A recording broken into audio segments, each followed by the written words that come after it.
What's up, everybody? Trey Griggs here, founder and CEO of Beta Consulting Group, and your host of Standing Out. Thank you for joining us for episode 222.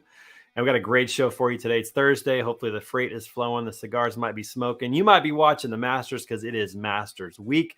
You got Victor Hovland with the lead at 7 under, Xander Schauffele in the same group at 5 under. It's a great week. Tigers playing. So you might have it up on your screen today. There's no problem with that. It's Masters week, everybody. Have a good time with that. And make sure that you come back tomorrow at noon Central. We've got Word on the Street. We're going to have a great show with the street crew. So that's at noon Central right here on LinkedIn Live as well. It's been a great week of shows. On Tuesday, we had a great episode of Standing Out. Yesterday, an episode of The Edge. So a lot of things going on.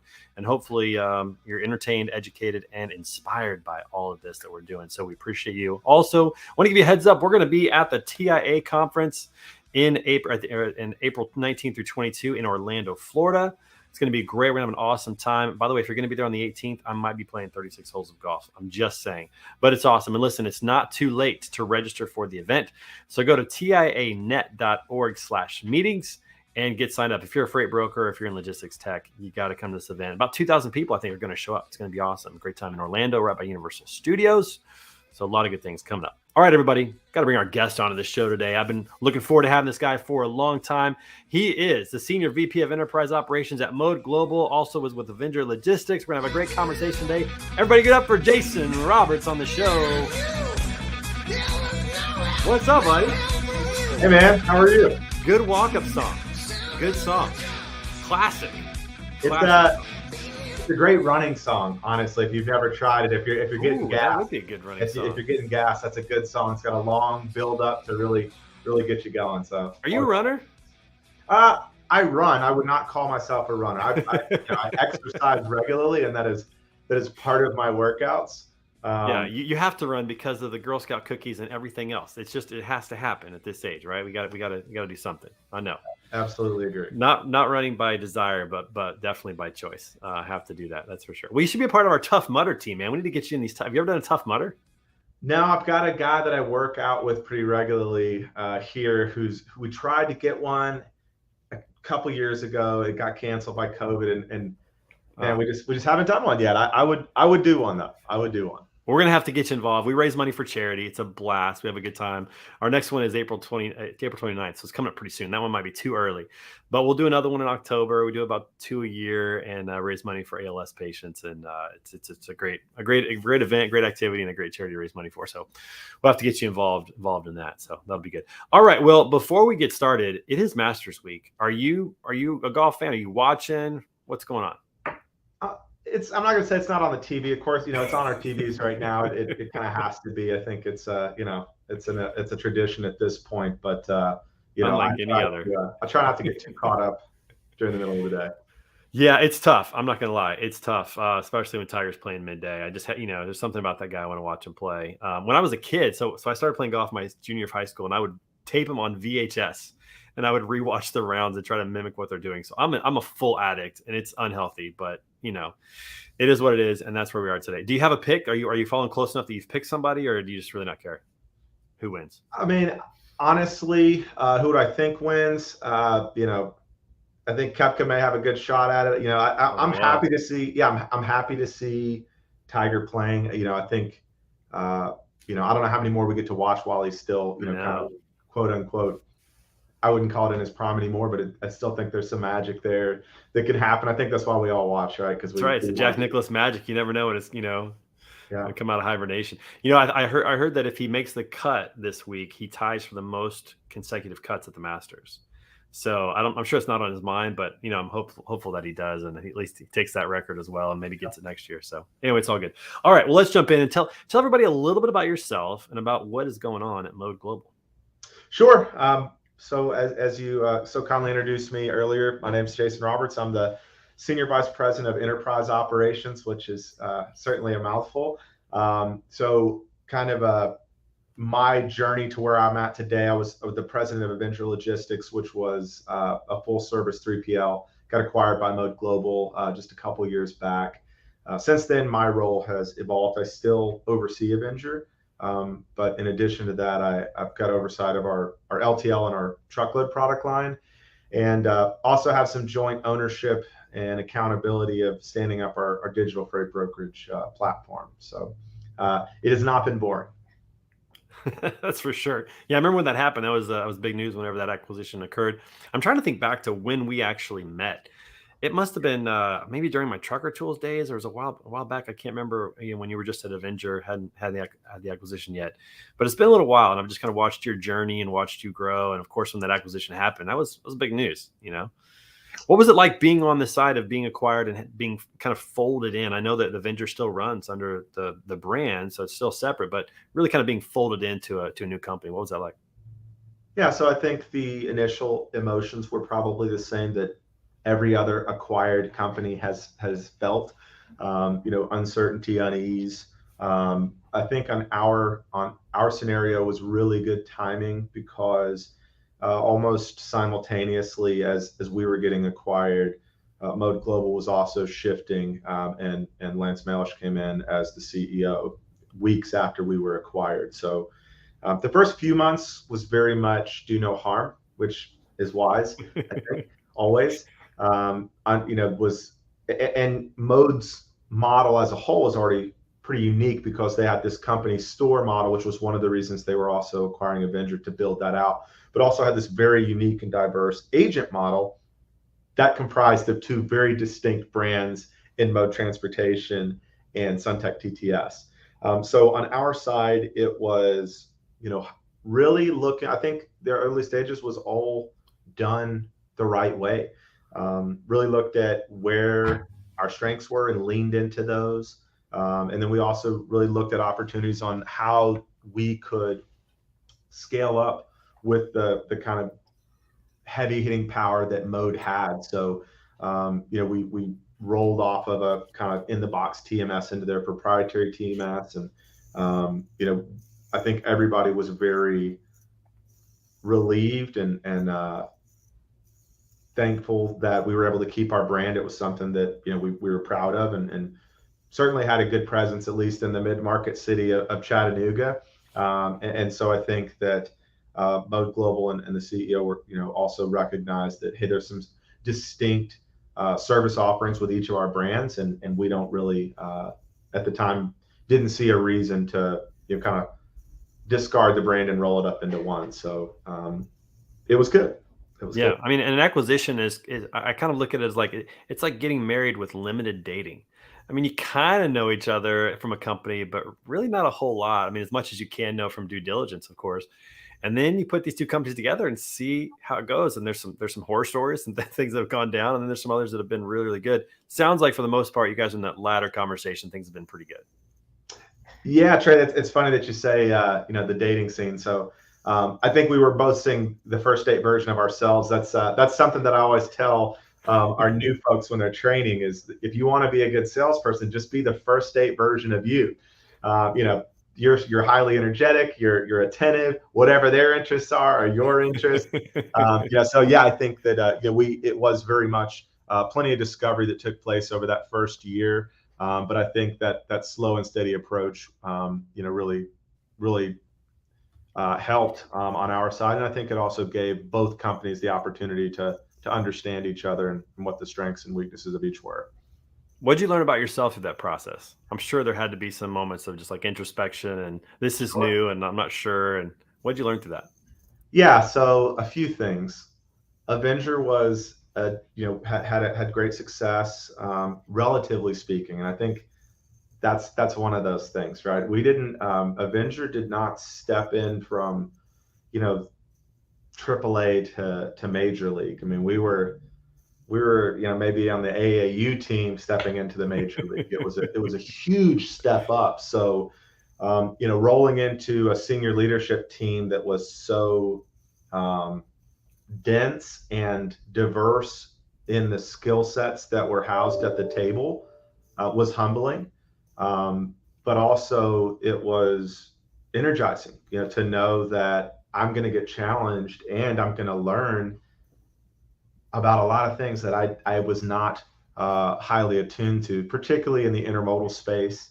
Mode has such deep relationships on that side, and most $100 million 3PLs are not big players in that space. And then even the international offerings, which is a whole other animal. So I learned that. And then I also learned that, a big ship takes longer to turn than a dinghy that you're used to sailing. I think for me that was one of the things that I learned is that there's going to be a lot of people that bring really different perspectives to the table. Being patient, talking less and listening more, all lessons that I've learned over the last several years. That's great. I'm sure there's probably many more as well. And it's got to be satisfying when you find yourself in a new room, specifically in a room with amazing people who are going to challenge you.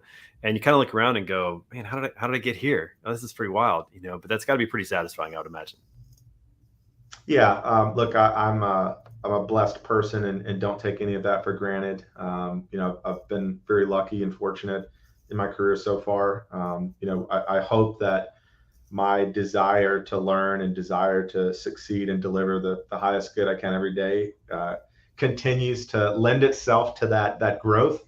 That's my hope. But yeah, of course, I think that imposter syndrome happens from time to time, right? And very early on, that was absolutely the case. Hey, these are people that have 20 years of experience in the industry with my measly 10 or 12 at the time, that have worked in just such a larger scale than I was used to operating. Has really learned a lot. Learned a ton from how a large company is ran, and then I think separately, being operated underneath a PE is also different. So that's been educational on mine as well. Yeah, it's a nice piece of humble pie, but it's got to be a little injection of confidence too, to be like, I'm in this room, I'm here. They see something in what we're doing that's working, and take some confidence out of that. What was the size at Avenger when you guys got acquired? How many people were on your team? At the time, we probably had just shy of 100, I think. And that was, again, we did our back office ourselves, and didn't really do any outsourcing at that time for any work. So it was all organic. It was about 100 people. Yeah. What was that like? I want to dig into that a little bit, as a leader of that organization and people really looking to you in this time of uncertainty of when you deliver the news, hey, we're going to be acquired by Mode Global, and people start asking, well, what does that mean? What does that mean for me? What does that mean for us? What was it like as a leader in that time to really reassure people and guide them through that process that was somewhat unfamiliar for you too? Yeah, I think that was my obligation to make sure that the team that was here, came out of that announcement assured, hopefully motivated, secure in their position. I think, again, the great news, and I'm confident that every company, when they get acquired, the acquirees say, hey, everything's good, nothing's going to change. One thing that I hope that our team has developed over the years was that I don't think there's a lot of weight in patting your teammates on the shoulders and saying nothing's going to change ever, because it's naive, particularly in our industry. Companies grow, and when companies grow, they have to do things differently to achieve the results that they're looking for. Certain models work at a certain size, and there comes a time when they usually don't work anymore at a certain size. And vice versa, right? There's some models that don't work at all when you're a certain size, especially a smaller size. So for us, it was making sure, one, it was great news that we were keeping the brand. It was great news that they were letting us. So Avenger was still operating as its own business unit, running under its own P&L. I think all of those are things that give people confidence. And then really understanding and making sure that the team realized the capabilities that a mid-sized company was now going to get. Being part of now the fifth largest brokerage, there was real buying power. And there was real opportunity in other modalities that we couldn't play in before. When you're smaller, LTL is really tough to play in. Right. Yeah. I think the cycle there is always the same, right? You have to have the volume to get the discount, and you can't get the volume without the discounts. So, right. But we couldn't play in that space competitively before. And again, intermodal was something we did at a very limited capacity. So I think that the team, that's really what we concentrated on, was your jobs, your structure, our structure staying the same. You're going to have greater resources and capabilities. And we hope that you guys see that this is also going to create, and it has created real opportunity for the folks that have ventured to move in to the larger brand. And we now have employees that have moved into larger product line, Well, that's cool. roles, Yeah. larger marketing positions, and then some really more defined skill set roles that aren't there when you're kind of a general purpose brokerage as a smaller company. Yeah. So we've got to see that as well. Yeah, that's cool. That makes a lot of sense. And I think also having retained you as the leader also helps, because we've seen acquisitions where leaders are replaced, and that creates uncertainty, and a new boss or a new style, a new management style, whatever it is, that can be really difficult too. So kind of keeping the whole package in place seems like it's worked out really well, which is good news. When you think about this freight cycle that we're in right now, and where we're headed, I mean, we talked about this offline a little bit. What do you see happening here in the next 6 to 12 months, for freight brokerages? Yeah, so it's a challenging time. There's if someone doesn't think that right now, I'd be interested to know what hole they've been under. But I do think I think it's going to be flat for a little bit longer. I know there's conflicting reports that say we think it'll go up late Q3 or Q4. I'll be interested to see what that looks like. Personally, I try to track spending behavior and follow a lot of indices from some sharp folks. To help me give my best guess. Look, I think if any of us knew what was coming, we would all probably be doing something different with our lives, or something along there. So what I would say to that is, I think the good news is that brokerages can excel in these tough environments, and they have again and again. I think that how a company does that, and how a brokerage can do that, is by shifting what they were doing for the last couple of years, because they have to if they want to continue to grow. Yeah, those people that started in 2022 in freight brokerage and didn't know anything about it, it's like a shock to their system. Like, what is this? I got to make a phone call to find a truck. What whatever the case might be in that regard. It's definitely changed, that's for sure. I think we're going to see consolidation too. I think that's going to be a part of it as well in these down markets. The brokers that maybe weren't planned for it, or didn't have diversification in their customer base or in what they're doing, some of those are going to struggle. Maybe some that didn't have great technology, so they're just not able to keep up maybe with some of the automated stuff that's going on right now with quoting and scheduling and that kind of stuff. It's going to be tough for them. I think we're going to see some of that. We've already seen a little bit of that. Are you thinking that as well, or are you saying no, it's probably not going to happen? No, so I think you'll see a couple of interesting things. So I think your really small brokerages are going to be okay, because they probably have unique or specific relationships with smaller customers, typically speaking. Smaller customers are in a lot of ways more insulated from a brokerage relationship standpoint, because they're not having these massive swings, because they may not have high volume in the first place. So I think that you'll see some of the smaller guys, or the other reality there is, one or two customers can really make a huge difference in their performance, year over year. I think you're spot on with your mid-sized brokerages. You're going to see some consolidation. Maybe I think that we'll continue to see more and more strategic partnerships, and not just with brokerages, right? I think we're going to find a lot of tech players that have complementary offerings. And by the way, I think that's the right move also, is we're going to start seeing some people, a lot more team ups in the next year. And the last piece is, yes, there's continued consolidation, and we already just saw a pretty large acquisition a couple weeks ago right here in Chattanooga with US Express. Right. Yeah. The asset side. I'll be interested to see what the appetite is there for acquisition on that side, on the non-brokerage side, right? Because in a softer market, you may have folks that want to sell a lot more, but I also think you're going to have people that are, less apt to do so. Yeah, strapped for cash for sure. Another trend I'm hearing as well is brokers who are starting to really understand the value of actually having their own assets. And I'm curious to see how that's going to play out. If there's going to be some asset-based carriers that maybe partner with brokers in some sort of acquisition that occurs. But I'm hearing that a little bit as well. So it'll be interesting to see how this plays out in 2023. Hopefully we've neared the bottom or hit the bottom But we'll have to see how that all plays out. All right, Jason, listen, we got to pause for a second because every day on the show we like to have a little bit of fun. We like to celebrate the national day tomorrow, or not tomorrow.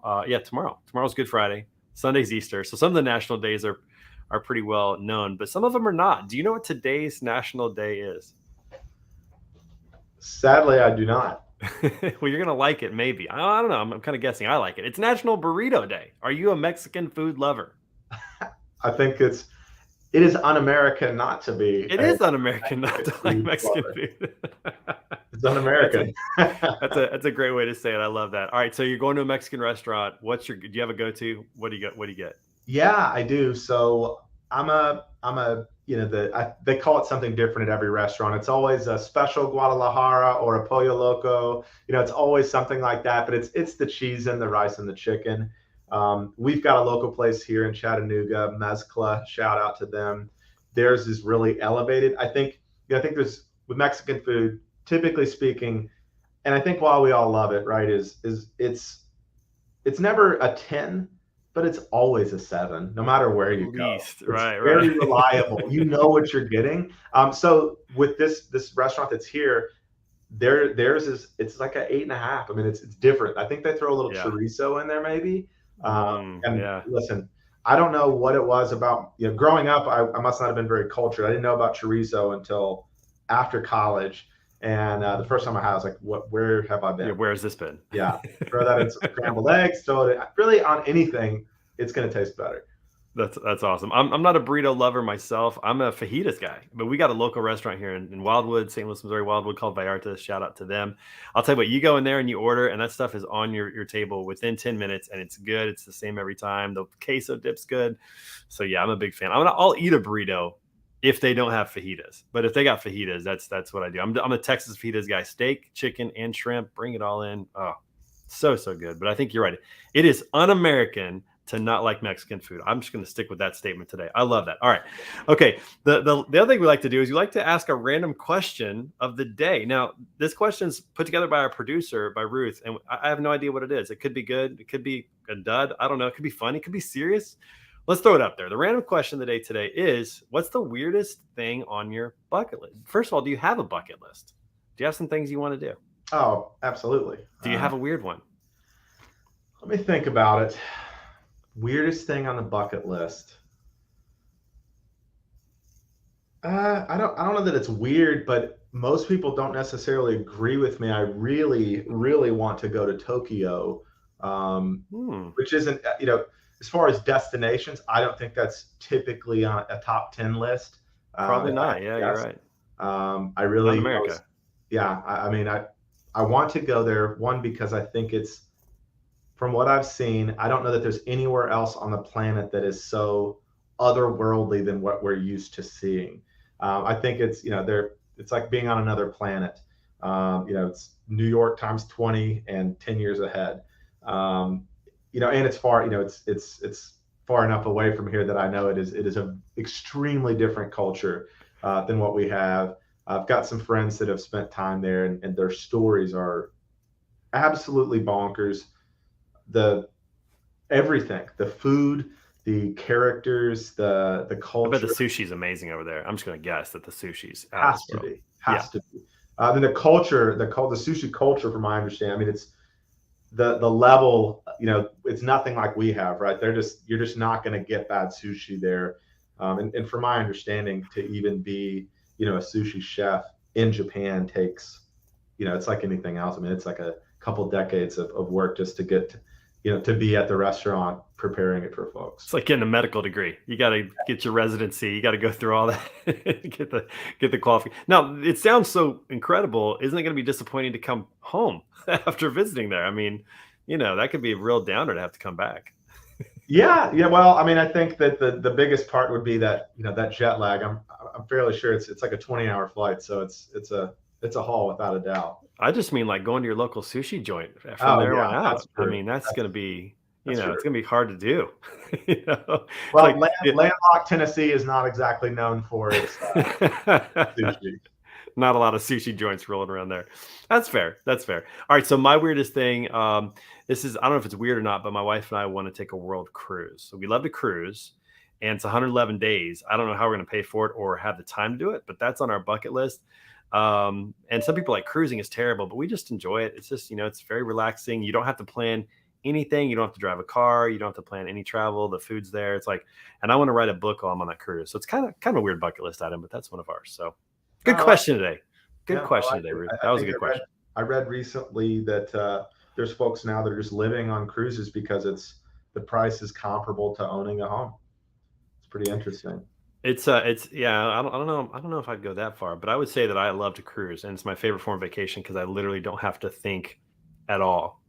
And like, I was on a cruise during when was it? I think it was a playoff game, a football playoff game. It was a January cruise. Yes, it was a playoff game. It wasn't a Super Bowl, but they put it on the big screen. I got to watch my Chiefs play, so it's like better than being home. I mean, they're bringing me food and drinks, and I'm watching the Chiefs on the big screen. So I'm a big fan. I'm a huge fan of that. All right, well, listen, we got to wrap this show up. We're getting close to the end here. So you're going to TIA, correct? Yeah, I'll be there. Awesome. Are you guys attending? Are you sponsoring, exhibiting? What's your participation level? My participation level, our company's participation level is attendance. I'm also on a panel with some folks. Unfortunately, nice. What's the panel about? So the panel is I think appropriate. Ryan Schreiber at Metaphor is hosting the panel, and it's solid, about, dude. Oh yeah, love Brian. It's about what to do when the market turns. So I think it's very going to be fitting. A one. Yeah, that's gonna be. I'm on the program committee with TIA, and I think that when you think about the panels they've put together for this year, they're really good. There's a lot of really good panels this year, so I'm excited about that. That's gonna very excited. If anything, I'm a little bit upset that there's having to make a choice. I think this year, which is a great problem to have, but truly, as I was looking through the different events, it's like, man, hang on a second. Pick. There you are. Okay, sorry, I lost you in my ear for some reason, just for a minute. This is what happens when you go live. Hey, no worries, man. I was just saying that I think that that's good. That's good. Money. Yeah, gotta love it. So I think that the big problem, which is still a good one this year, is we're having to choose between which session to attend. There's a lot of great choices at the same time. So really looking forward to it. Really looking forward to connecting with everybody and just getting everyone's take too on what they're seeing in the marketplace. I've got my thoughts on where there's opportunity to succeed. But again, I think you do have to shift your mindset a little bit this year on how you're doing that. But very much looking forward to it. You're going to be there as well, right?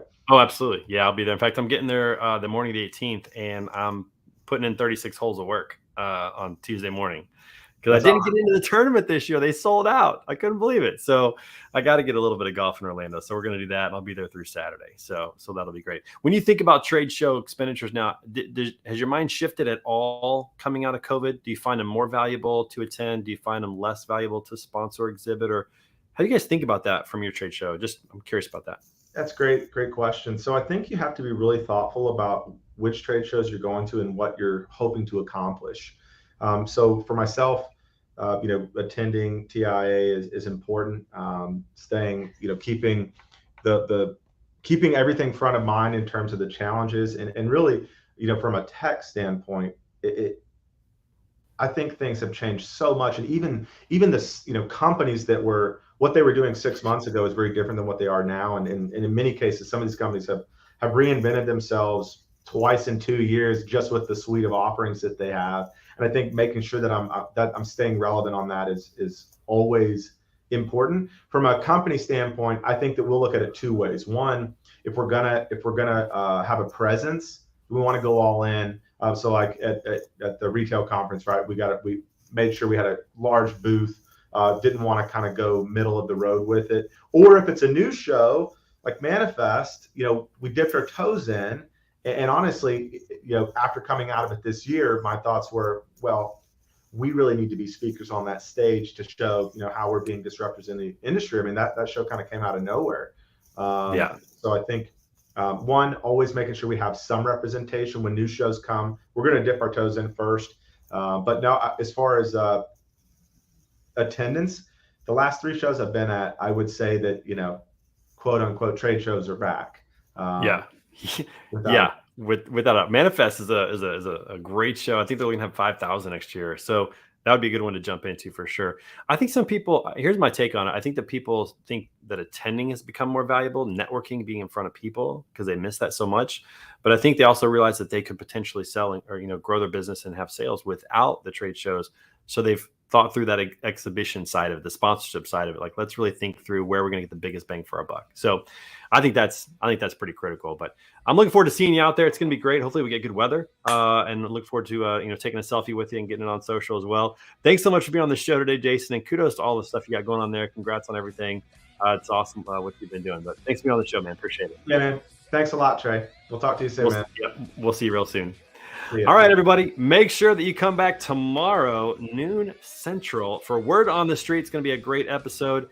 And, of course, if you haven't signed up for TIA yet, make sure you go to tianet.org/meetings and register. So we'll see you there April 19th through 22 in Orlando. Until then, peace. We'll see you guys later.